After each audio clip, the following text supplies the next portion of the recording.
I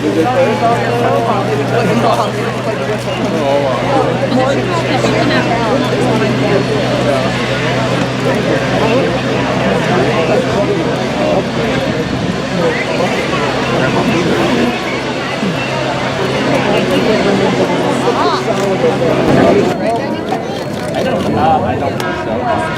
Because I just get passed down.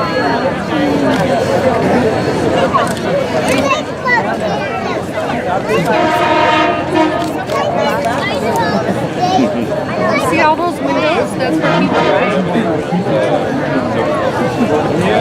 There's a double decker.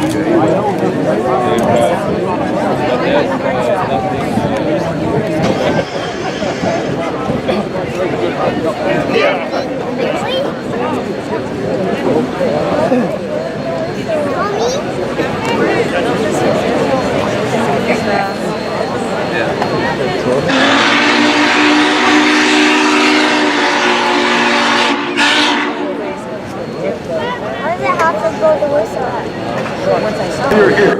I know some of you have traveled literally from across the globe to be here today, and we are glad you're here.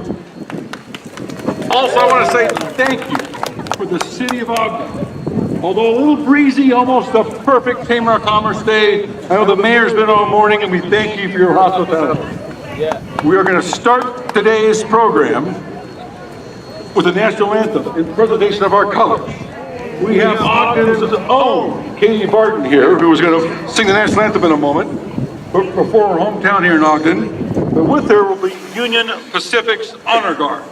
Last year, the Union Pacific Honor Guard was selected to stand guard at the Memorial Wreath Dedication Ceremony in D.C. And last December, they performed at the ceremony for George Herbert Walker Bush's funeral train ceremony with Union bring Locomotive 2014 back to life.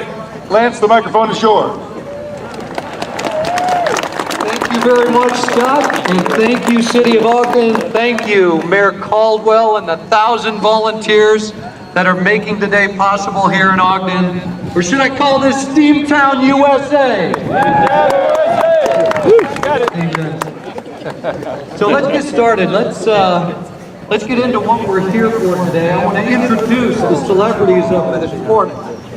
On my left, Union Pacific number 844, the living legend, brought to Union Pacific in 1944, topping out at a speed 110 miles an hour.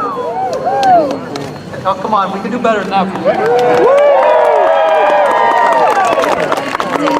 Far down the track on my right, the latest steam locomotive to join the Union Pacific family, the big boy, Union Pacific 4014. All 1.2 million pounds, 7,000 horsepower of steel and fire waiting down the track.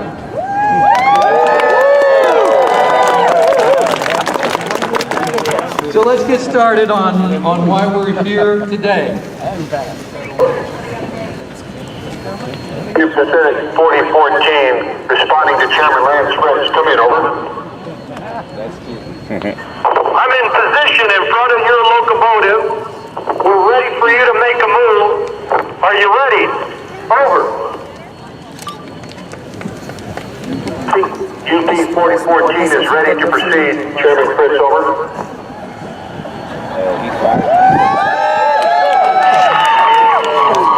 Pacific 4014, take them ahead.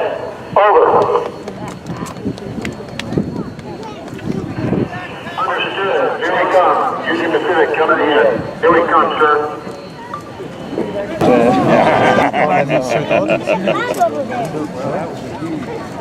Absolutely.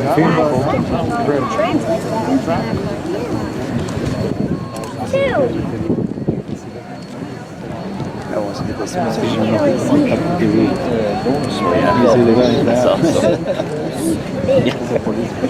I think so. You get the seat. It's like a white thing. Here it comes. Here it comes. Oh, there it is.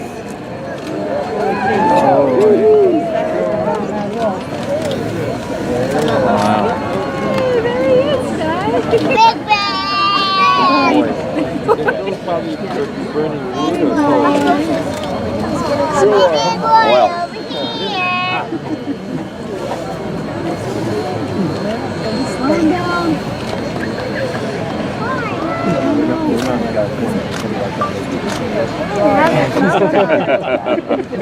Tier 4. Pictures.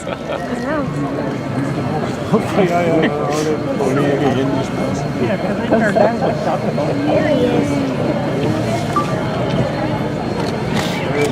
Yeah, I'm pretty sure that's him. Woo!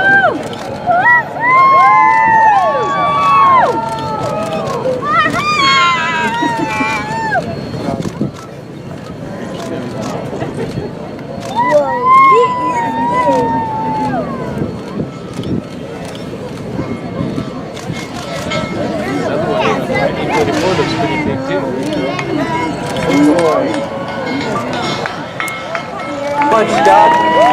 You know, today is 150 years in the making. It's the culmination of what we learned as school children in our history class. The connecting of East and West. It goes all the way back to 1862. President Abraham Lincoln signs into existence the Union Pacific Railroad at one of the darkest moments in our nation's history. And his vision is that we're going to stitch the country together. We're going to have the Union Pacific building west from the Missouri. And we're going to have the Central Pacific building east from the banks of the American River, downtown Sacramento. And they will meet and they will create one united nation. That story was about the visionaries that saw what this transcontinental railroad would do. It's about the workforce, the laborers working 12, 14, 16-hour days in the most brutal, punishing conditions to build this railroad virtually by hand. It's about our First Nations whose lives and cultures were changed forever. And it's about the communities that were created, communities like Ogden, that initially might have been a water stop or a way along a journey, and ultimately became economic engines in their own right. You know, the wedding of the railroads happened just 40 miles northwest of here on May 10, 1869, and it changed America forever. Travel that took 6 months to go from New York to San Francisco at the risk of your life literally turned into a 10-day excursion in relative comfort. Global trade changed forever. Our diets changed forever. What we thought was possible changed forever. And all that connection was finally complete. And it was the culmination of years of hard work. The journey really was only beginning. The creator of the famous golden spike knew that better than all, as he inscribed on that famous spike a prayer that's as purposeful today as it was in 1869. May God continue the unity of our country like this railroad unites the two great oceans of this world. That's a hope that stands the test of time. And it still matters today.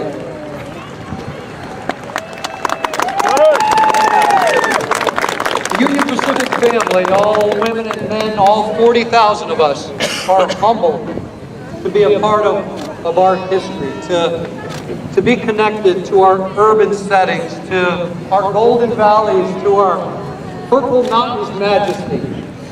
It's a humbling and awesome responsibility as well. We understand that we have the responsibility not just to honor the past, but to continue to grow, to be a part of the building of this great nation that we call America. With that, I'd like to turn the microphone over to our great governor of this great state, Governor Herb.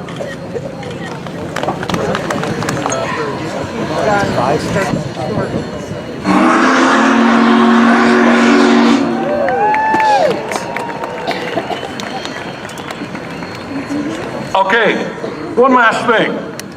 You know, we're going to close this event today the same way we closed that epic day 150 years ago tomorrow. Then, they used a state-of-the-art communication technique in the telegraph as they telegraphed to the country the completion.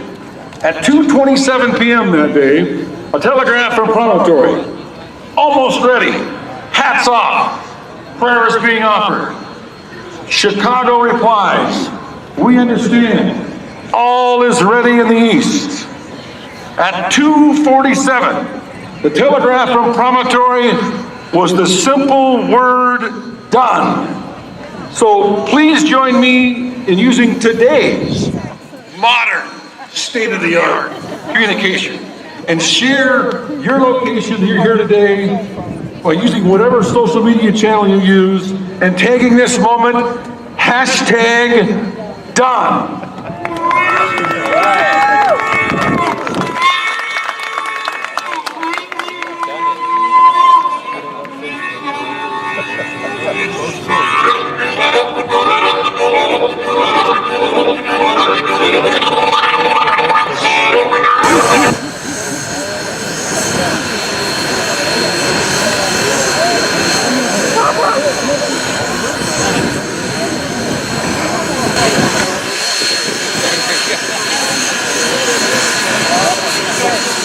Those guys all